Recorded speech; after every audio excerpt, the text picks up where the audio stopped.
What if the person you love was totally off limits? Not because your family says so, but because of a rule written centuries ago. And what if, before saying, "I do," you had to give your partner a mandatory gift of money or property that is legally theirs forever? For millions of people, these aren't just what-ifs. They're real rules from religious doctrines and state laws that control one of the most personal choices we make, who we marry. Today, we're breaking down 5 of the most fascinating marriage laws from different religions. These aren't just history lessons. They actively shape love and family for people right now. Let's get into the rules that define marriage around the world. Starting our list at number 5 is a rule that's famous for not really being a rule. In a world full of strict religious marriage laws, Buddhism is a total standout. From a religious standpoint, Buddhism has very few forbidden marriage rules because it sees marriage as a personal thing, not a religious one. This means there's no big religious book that tells a Buddhist who they can or cannot marry. Unlike many other major faiths, there's no official Buddhist doctrine that bans marrying someone of a different faith. And interfaith marriage is pretty common in many Buddhist cultures. There is no required ceremony that a monk has to perform. In fact, monks usually don't officiate weddings at all. Most couples follow the marriage laws of their country and might go to a temple later for a blessing. But the wedding itself is a private, secular agreement. But it's important to know that this flexibility doesn't mean it's a free-for-all for every Buddhist everywhere. Some countries with large Buddhist populations have their own strict national or cultural marriage laws, but based on religious teaching alone, Buddhism's hands-off approach makes it one of the most liberal of the world's major religions. At number 4, let's untangle the complex marriage laws for Hindus in India, which mix modern laws with ancient traditions. For the majority of Indians who are Hindu, Sikh, Jain, or Buddhist, marriages are registered under the Hindu Marriage Act of 1955. This law sets the legal rules for marriage between people of these 4 faiths. But this is where it gets tricky. What if you're a Hindu who falls in love with someone who is Christian or Muslim? The Hindu Marriage Act doesn't apply to you. That law requires both people to be legally considered Hindu, which, for legal purposes, includes Sikhs, Jains, and Buddhists. To get married, these interfaith couples have to use a completely different law, the Special Marriage Act of 1954. This law lets any 2 people in India get married, no matter their religion. But it has one huge catch.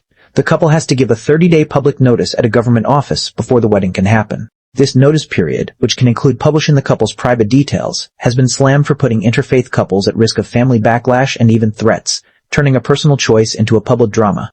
Taking the number 3 spot is a major marriage ban from traditional Judaism. According to halakha, or traditional Jewish law, a marriage between a Jew and a non-Jew is forbidden. From the perspective of this law, a union like this is considered void and isn't recognized as a Jewish marriage. Right. This rule comes from passages in the Torah that rabbis later expanded to include all non-Jews. The main worry was that marrying outside the faith would pull people away from Judaism. In Orthodox Judaism today, this rule is absolute. An Orthodox rabbi is not allowed to officiate a wedding between a Jew and a non-Jew because it's seen as a threat to keeping the faith alive, which is traditionally passed down from the mother. While more liberal branches like Reform Judaism have become more inclusive, with many of their rabbis now officiating interfaith weddings, the Orthodox and conservative movements still officially hold to this ban. For many traditional Jews, this rule draws a clear line around who they can marry to stay within the covenant. It's wild to think about how these ancient rules still control modern love lives, right? If your mind is blown by these laws, do us a favor and hit that subscribe button. You won't want to miss what's coming up in our top 2. At number 2, we have the Catholic Church and its complicated system of rules. First, let's talk about divorce. In the eyes of the Church, a true, valid marriage between 2 baptized people is for life and can't be ended by a civil divorce. In simple terms, even if you're legally divorced, the Church still sees you as married to your first spouse until death. This creates a huge problem for divorced Catholics who want to get married again in the Church. So, how did they do it? Through a process called an annulment. An annulment isn't a Catholic divorce. It's an official statement that a real, sacramental marriage never actually happened in the first place. The Church investigates to see if something essential was missing from the very beginning.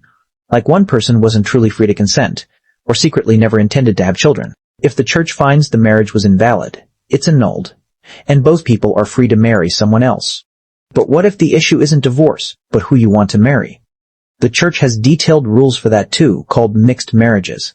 If a Catholic wants to marry a baptized Christian from another denomination like a Methodist or a Baptist, they need to get formal permission from their bishop. If they want to marry someone who isn't baptized, like a Jew, a Muslim, or an atheist, it's called disparity of cult, and the rules are even stricter. The Catholic partner needs a special exemption called a dispensation to make the marriage valid in the eyes of the Church. To get it, the Catholic has to promise to raise all children in the Catholic faith, and the non-Catholic partner has to be told about this promise.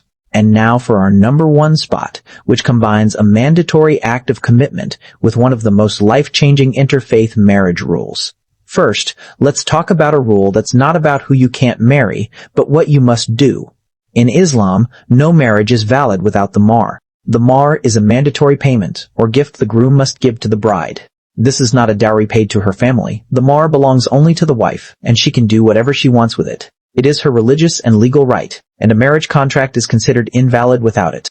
The Quran itself commands this gift. A mahr can be cash, gold, real estate, or something non-material.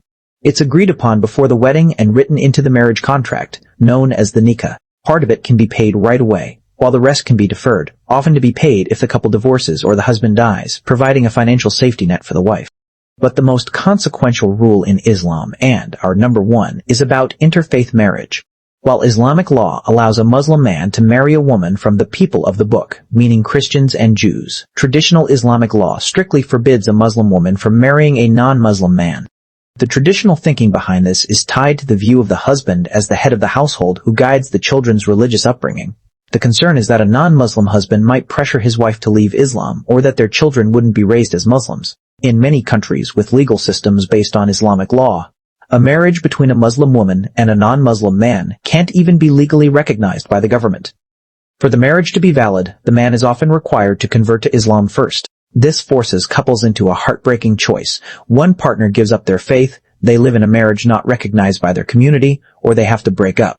From no rules to unbreakable vows and mandatory payments, the laws of marriage are as diverse as the cultures they come from.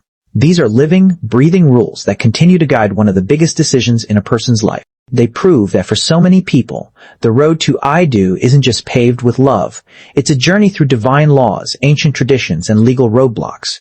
Which of these rules shocked you the most? Is there a fascinating marriage law from your culture that we didn't mention?